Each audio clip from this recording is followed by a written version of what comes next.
Thank you, Dave. Peter's provided you with some background and history in some of the whys that we've been talking about and thinking about as we move forward with this expansion project. Joe has given us some of the details, the challenges and opportunities that this project provides. And Dave has really put some flesh on the overall vision. And besides being a great architect, he's also a great artist. He's the individual who's been responsible for all the drawings that you've seen today. And we thank him for his attention to detail as we've provided you with information to help make decisions. What I'm going to cover tonight is what this project means from a member investment standpoint, go through some of the assumptions we used in arriving at these numbers, and then give you an overview on how the voting process itself is going to work. There are three separate projects, as you've seen, and each of these has a separate cost that we've projected. And it breaks down, as you can see here, with total numbers for the project, as well as what the amounts would be from a member standpoint, monthly and annually. And those monthly and annually numbers, the annual numbers, are assuming that we're going to be spreading the investment, the cost of this project, as well as interest over a 10-year period. What this means, if all three projects are approved, is that the costs or the investment would be based on your member level, and over a 10-year period it would be for each of these 10 years average out to a bronze number of $80, gold and silver would be $340. We've made some assumptions that have come up with these costs, and they include the fact that we would finance 100% of this project. We have conservatively estimated that interest rates would be 5%, although we feel that the timing to move forward with this project right now provides us an opportunity to actually have interest rates lower than that. And we've also, in coming up with the $4.5 million estimate, factored in inflation factor, contingency, project management, legal, and bank fees.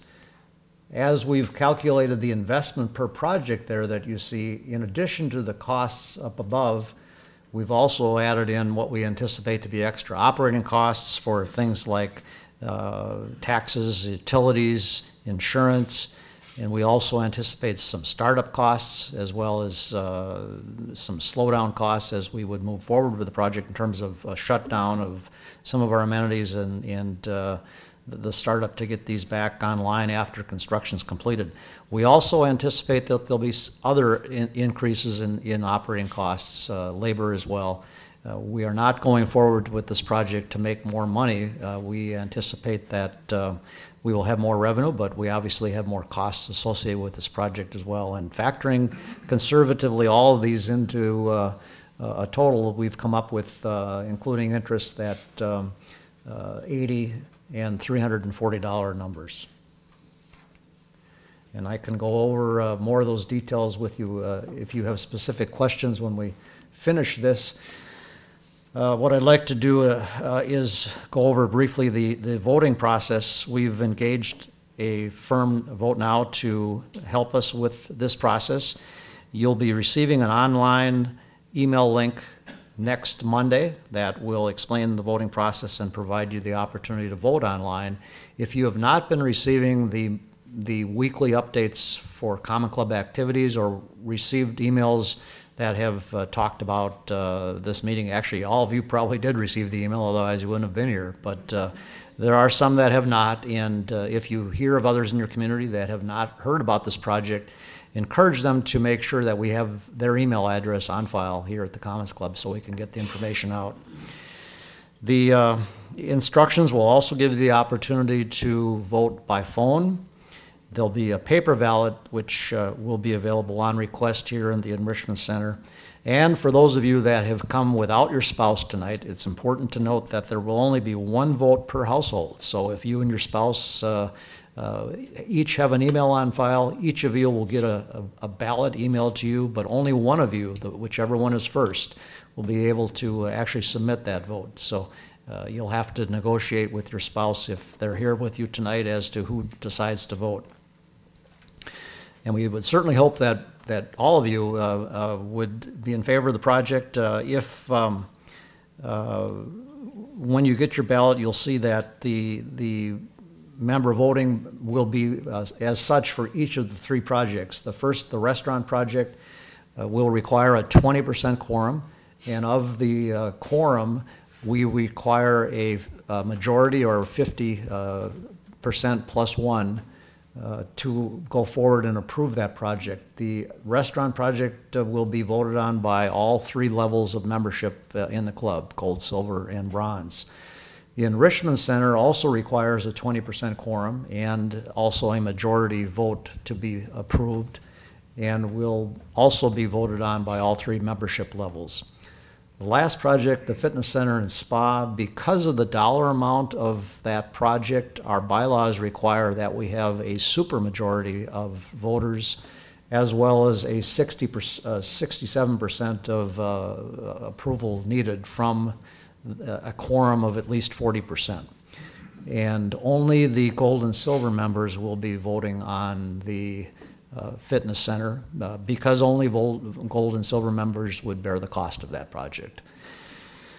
So in summary, I'd like to just state that we feel as a board it's our responsibility to provide you with what we've heard from members as to the needs of the club, not only now and in the future.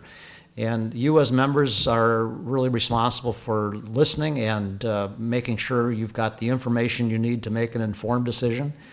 And that's part of why we have the session here this evening. If you have additional questions beyond this evening, you can certainly, as Joe mentioned, contact him. We've also set up an email address, which I believe is on page 13 of your brochure. The email address is avisionforourfuture@gmail.com, and you can send individual questions there. And you can certainly contact members of the board and the expansion committee if you need to. We feel that the improvements, the significant improvements that we are presenting to you this evening are key to keeping our amenities up to date and keeping them competitive with what we feel is not only needed today but in the future. And lastly, I'd just like to thank the other members of the expansion committee that have worked on this project. They include Gene Rogers from Spring Run, Maureen Vath from Shadowwood, Lee Kapp from Copperleaf, and of course Joe, our general manager, and his support staff as well have helped us immensely in gathering the information. So I'm going to turn this over to Peter, who will entertain questions and answers. Thanks.